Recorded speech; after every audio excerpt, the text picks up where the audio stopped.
Hello and welcome back to our channel. We are in class chemistry, class 12 physics, chapter number 10, wave optics, and we are continuing this chapter from lecture number 5. We are doing Young's experiment, theoretical part.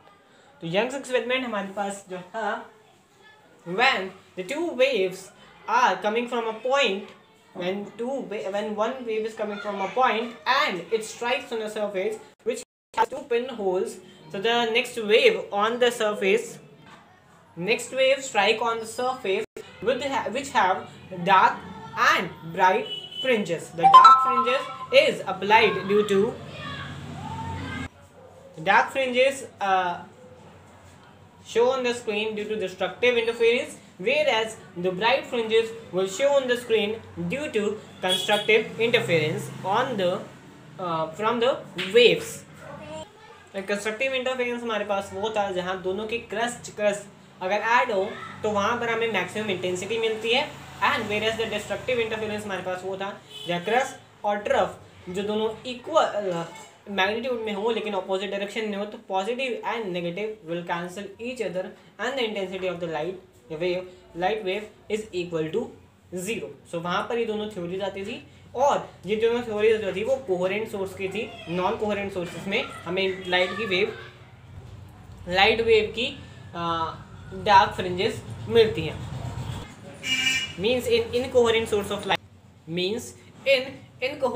Of light the light doesn't shows on the screen, whereas a coherent source we saw light on the screen where the crust of a light wave adds up, the vector sum adds up in the magnitude and we get the maximum intensity on the screen.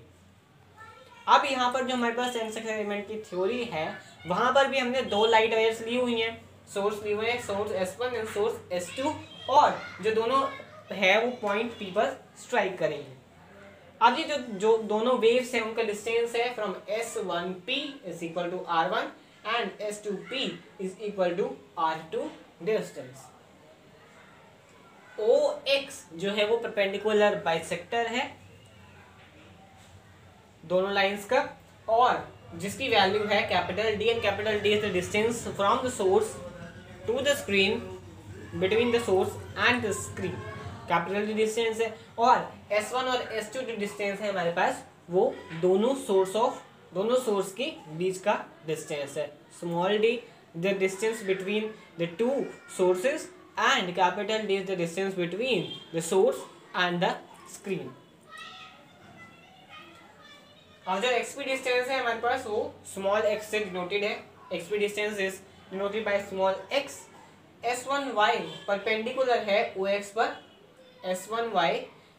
S1y जो perpendicular कीजिए है हमने from S1 on the line S2P. On the line S2P.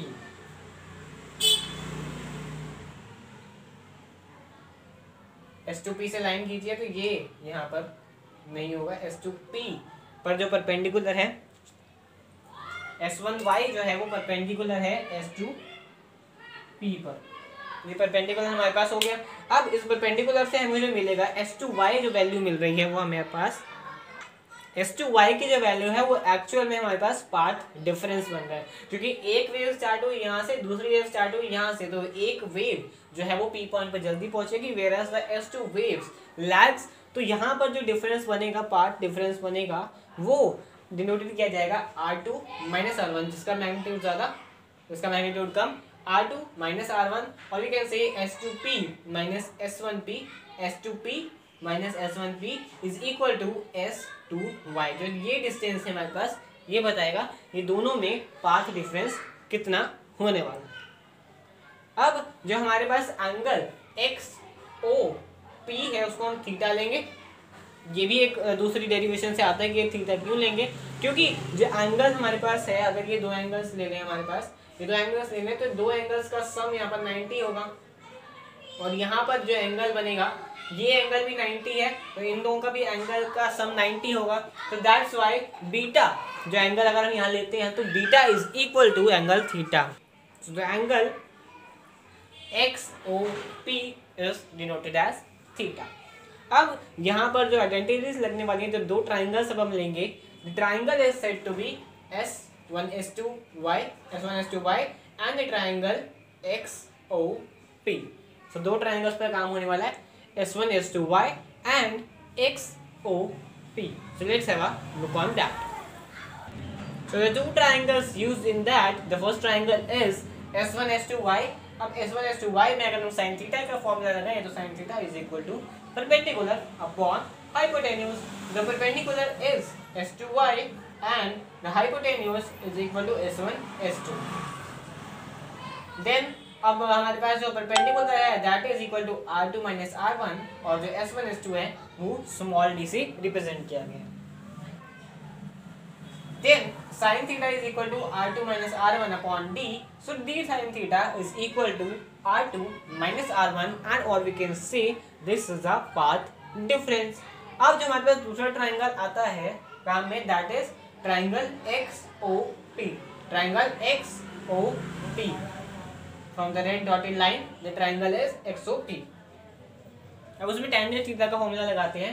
Tangent theta is equal to perpendicular upon base. And the perpendicular, there is px is the perpendicular and is rooted by x, and base is ox which is equal to the capital D.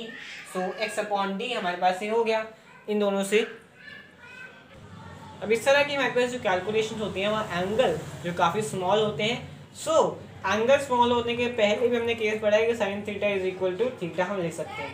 And angle small होने का एक और भी case है, sine theta is almost equal to tangent theta. So हमारे पास ये angle small होने का फायदा है कि साइन थीटा को हम exactly equal to tan theta ले सकते हैं. And sine theta is exactly equal to tangent theta. तो यहाँ D sine theta is equal to R2 minus R1 की जगह हम D tangent theta is equal to R2 minus R1 ले सकते हैं. अब टेंजेंट थीटा की वैल्यू हमारे पास आई थी पहले x upon D. Tangent theta की वैल्यू उसमें पुट कर दीजिए.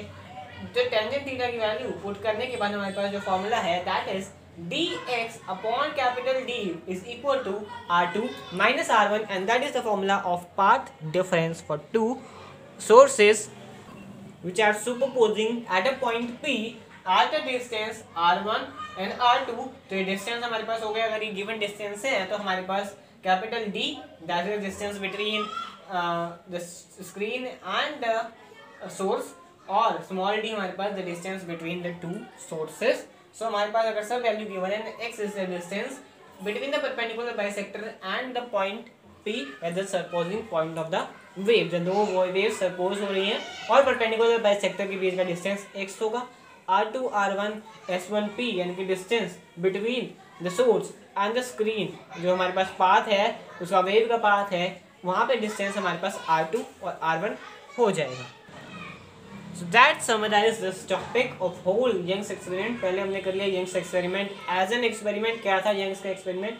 अब थोड़ी बार में भी हमने समझ लिया कि Young's के experiment से कैसे हम light as a wave consider करके interference का topic, interference का phenomena study कर सकते हैं. So that's for this topic. Now we conclude with the next topic. So the summarizing topic of this video from the Young's experiment is the distance between two consecutive fringes, whether it's a bright fringe or whether it's a dark fringe. Because Young's experiment में हमारे पास dark fringes बनती हैं and bright fringes बनती हैं. तो हमारे पास अगर two consecutive bright fringe है क्योंकि bright dark bright dark bright dark. So वहाँ पर हमारे पास जो distance between the two consecutive fringes बनता है and that is called the distance between the two consecutive fringe. तो हमारे पास ब्राइट फ्रिंज के लिए डिस्टेंस बनता है दैट इज xm+1 बिकॉज एक फ्रिंज हमने m ली है और एक m+1 ली है. तो xm+1 minus xm is equal to lambda capital D upon the small d, where small d is the distance between the two source and the capital D is the distance between the screen and the source. And for the bright and for the dark fringes the formula is same. xm+1 minus xm is equal to lambda capital D upon D for two consecutive dark fringes, and for two consecutive bright fringes the formula for distance between two consecutive fringes is same all out through the formula. From formula, both are same whether it is two consecutive bright fringes or whether it is two consecutive dark fringes. So that's for the video. I hope you all will understand the topics covered in this video, the Young's experiment theory and just the distance between two consecutive fringes. So thank you so much for the video, and I hope you all like the video. Thank you so much.